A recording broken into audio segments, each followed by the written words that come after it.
Bismillahirrahmanirrahim. Ketemu lagi dengan Miss Sari. Kita masih bahas tentang bangun ruang sisi datar ya. Di video kali ini Miss akan kupas tuntas tentang prisma. Apa aja yang mau dibahas di prisma ini? Simak baik-baik ya.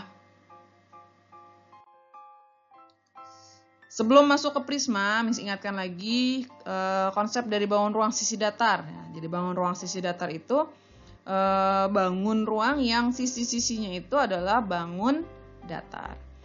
Nah, yang akan kita bahas tuh ada 4 sebenarnya. Ada kubus, balok. Nah, 2 ini udah kita bahas di video sebelumnya ya.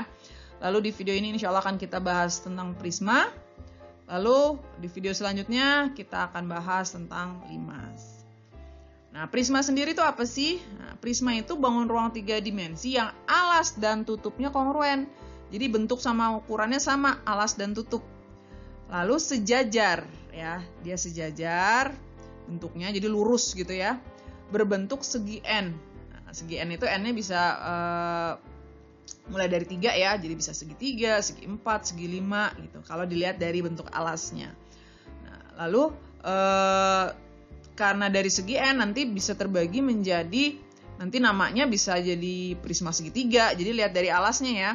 Prisma segitiga, lalu prisma segi 4, prisma segi 5, dan seterusnya.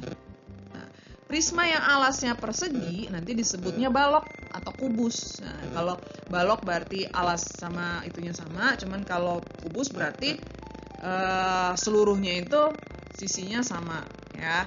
Nah, kalau alasnya bentuk lingkaran nanti disebut tabung. Nah, tabung ini nanti akan kita bahas di kelas 9 ya. Videonya sudah ada, kalau mau dipelajari juga silahkan. Nah, pertama kita akan bahas tentang unsur-unsurnya. Apa aja yang ada pada prisma? Pertama, sisi atau bidang. Ya, sisi atau bidang itu sekat yang membatasi bagian dalam dan bagian luar dari bangun ruang. Lalu rusuk. Nah, rusuk itu perpotongan antara 2 bidang sisi. Jadi ada 2 sisi. Nah, itu perpotongannya itu dinamakan rusuk. Selanjutnya titik sudut. Nah, titik sudut itu titik perpotongan atau pertemuan antara 3 rusuk. Lalu diagonal bidang. Nah, berarti kalau diagonal bidang itu bentuknya garis. Dia menghubungkan 2 titik sudut.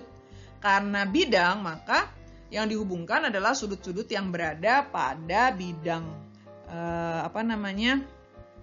pada bidang satu bidang gitu ya. Baik bidang alas ataupun atas ya. Jadi tidak bersebelahan.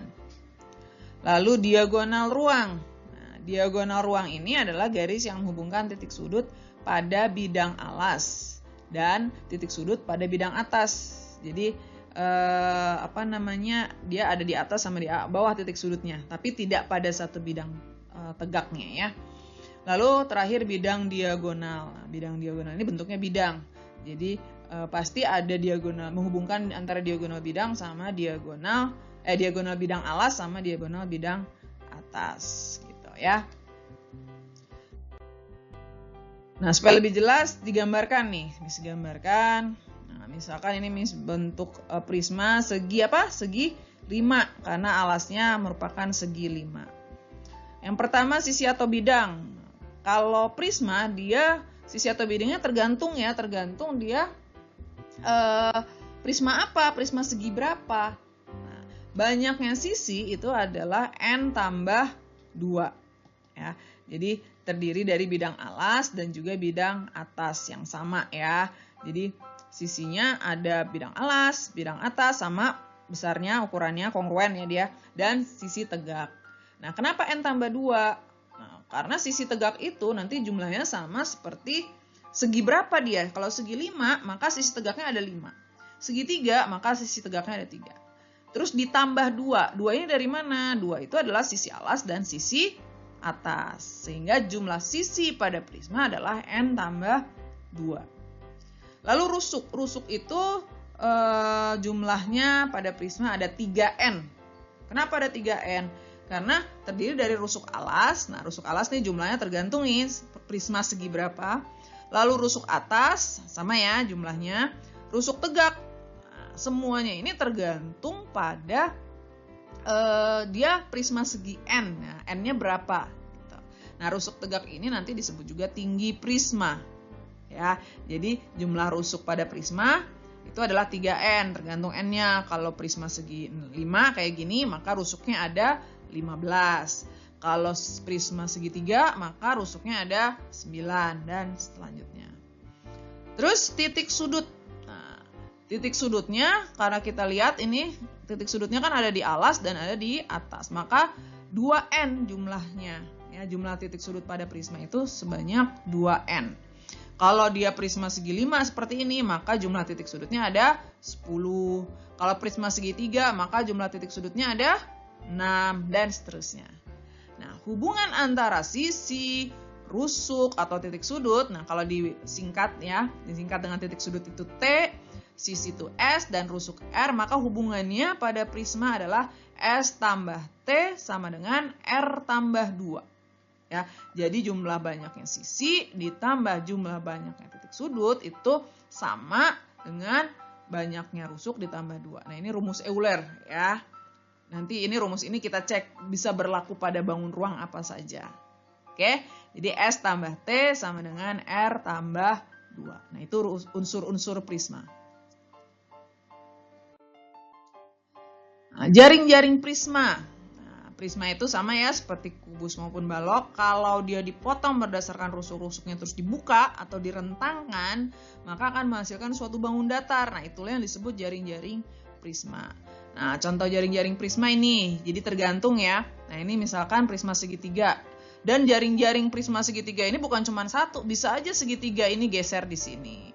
Atau geser di sini, gitu ya. Atau yang segitiga atasnya di sini, kiri, yang bawah di kanan. Itu banyak.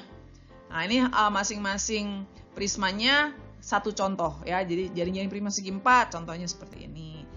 Segi 5 segini, segi 6, segi 7, segi 8. Nah, ini satu-satu. Masing-masing prisma itu memiliki lebih dari satu jaring-jaring. Ya, jadi intinya pokoknya kalau dibuka gitu kita belah itu prisma jadi bangun datar, maka itulah yang disebut dengan jaring-jaring. Selanjutnya luas permukaan. Nah, ini terkait sama sisinya berarti. Nah, kalau prisma itu kan tadi kita tahu dia terdiri atas sisi alas dan atas yang kongruen serta sisi tegak. Nah, kalau kita buka nih, nah ini Miss contohkan bentuknya ini ya, apa namanya? Prisma segitiga. Nah, namanya luas berarti kan luas alas ditambah luas atas. Ya, karena kongruen berarti ada dua nih. Lalu luas sisi tegaknya bentuknya pasti persegi panjang. Ya, persegi panjang kan panjang ke lebar. Nah, panjangnya itu kan berarti sini nih. Panjangnya ini kalau karena segitiga, panjangnya itu kalau kita buka ini A, C, B. Berarti panjangnya kan kita jumlah nih. A tambah C tambah B. Dengan kata lain namanya keliling. Maka panjangnya itu keliling, lebarnya itu tinggi prisma. Sehingga bisa disimpulkan luas alasnya kan sama dengan luas atas. Lalu luas sisi tegaknya adalah keliling alas dikali tinggi prisma. Karena kita tahu tadi nih panjangnya itu adalah keliling alas, apapun alasnya ya. Lalu kita bisa simpulkan luas prisma adalah 2 kali luas alas, karena alas dan atas sama ya. Jadi 2 kali luas alas ditambah keliling alas kali tinggi prisma. Nah, ini rumus luas prisma. Contoh soalnya nih. Pertama, alas sebuah prisma berbentuk trapesium sama kaki dengan sisi-sisi yang sejajar 4 dan 20. Panjang dua sisi yang lain adalah 17. Jika tinggi prisma 10, tentukan luas permukaan. Oke, Miss gambarkan alasnya aja ya, karena luas prisma kan hubungannya sama alas. Ya, maka prismanya berbentuk trapesium sama kaki. Nah, ini trapesium sama kaki. Ceritanya sama nih ya. Nih, sisi-sisi yang sejajar 4 dan 20, berarti ini 4, ini 20. Lalu panjang dua sisi yang lain 17, berarti ini 17, ini 17. Nah, ingat, kalau luas trapesium apa? Jumlah sisi sejajar kali tinggi. Tingginya mana? Yang ini nih tinggi. Kita harus cari dulu tingginya berapa. Nah, kalau ini kita bagi, dari sini ke sini 20, ini 4. Maka 20 kurang 4, 16. Berarti di sini 8, di sini 8. Tingginya dapat dong, triple Pitagoras, 8, 17, 15. Maka tinggi trapesiumnya adalah 15. Nah, dari sini kita cari nih keliling alasnya. Berarti tinggal kita tambahin semua ya. 4 tambah 17 tambah 20 tambah 17. Maka sama dengan 4 tambah 17, 21, 41, 51, 58 cm. Luas alasnya, jumlah sisi sejajar, berarti 4 tambah 20. Kali tinggi, berarti kali 15 dibagi 2. Nah, 24 dibagi 2 itu adalah 12. 12 dikali 15 berarti 150 tambah 30, 180 cm persegi. Nah, luas alas punya, keliling alas punya, tinggi prismanya. Tadi tinggi prismanya berapa? 10 cm. Nah, dari sini kita udah tinggal ngitung deh. Maka luas prismanya adalah 2 kali luas alas, berarti 2 dikali 180. Ditambah keliling alas kali tinggi, 58 kali 10. 2 kali 180, 360. 58 kali 10, 580. 36 tambah 58, 940 cm persegi. Gampang ya? Jadi kalau pada prisma, untuk mencari luas, kita fokus sama alas. Nah, dari alasnya itu kita cari kelilingnya dan kita cari luasnya. Setelah itu tinggal kita masukkan ke rumusnya. Rumus luas prisma, 2 kali luas alas ditambah keliling alas kali tinggi prisma. Oke, coba satu soal lagi tentang luas. Nah, luas seluruh permukaan prisma dengan alas belah ketupat yang panjang diagonalnya 8 dan 6, tingginya 9 adalah, nah, alasnya belah ketupat. Langsung kita bikinlah belah ketupat. Belah ketupat, diagonalnya 8 dan 6. Nah, 8 dan 6 berarti masing-masing di sini 3, 3 gitu. Ini 4, 4. Berarti sisinya 5 ya. 5, 5, 5, 5. Triple Pitagoras. Nah, setelah itu kita cari kelilingnya. Keliling alas berarti 4 dikali 5 sama dengan 20. Lalu luas alas. Luas alasnya berarti diagonal 1 kali diagonal 2 bagi 2. 8 dikali 6 bagi 2. Nah, coret-coret 3. 8 kali 3, 24 cm persegi. Nah, langsung kita cari luasnya. Luasnya 2 kali luas alas. 2 dikali 24. Ditambah keliling alas kali tinggi, 20 kali tingginya berapa? Tinggi prismanya adalah 9 cm. Nah, 20 dikali 9. Sama dengan 48 ditambah 180. Sama dengan 228 cm persegi. Mudah ya? Mudah. Pokoknya sekali lagi Miss ingatkan, pada perhitungan luas prisma kita fokus sama alasnya. Alasnya itu kita cari kelilingnya sama luasnya. Oke? Kita lanjutkan ke volume. Volume, masih ingat ya, volume itu adalah cara kita menyatakan suatu ukuran besarnya si bangun ruang tersebut atau isinya. Ya, volume prisma sendiri intinya kan tergantung pada bentuk alasnya ya. Volume prisma itu tergantung pada bentuk alas. Lalu volumenya adalah luas alas kali tinggi prismanya. Jadi kalau bentuknya segitiga, maka ya luas segitiga dikali tingginya. Kalau segi 4 berarti ya luas segi 4-nya itu dikali tinggi prismanya. Ya, jadi pada prisma itu kita fokus pada alasnya bentuknya apa. Gitu ya. Kita coba contoh soalnya. Nah, ini alas sebuah prisma berbentuk belah ketupat dengan panjang diagonal masing-masing 6 dan 8. Jika volumenya 174, berapa tinggi prismanya? Nah, berarti alasnya adalah belah ketupat. Nah, luas belah ketupat apa? Kita tahu tadi volume itu adalah luas alas kali tinggi. Volume luas alas kali tinggi prismanya. Luas alasnya karena bentuknya belah ketupat, maka diagonal 1 kali diagonal 2 bagi 2. Nah, luas alas nih, dikali, kurungnya agak gede, dikali tinggi prismanya sama dengan 174. Ini kita coret 3. Maka tinggi prismanya adalah 174 dibagi 24. Jawabannya adalah 7/4 ya.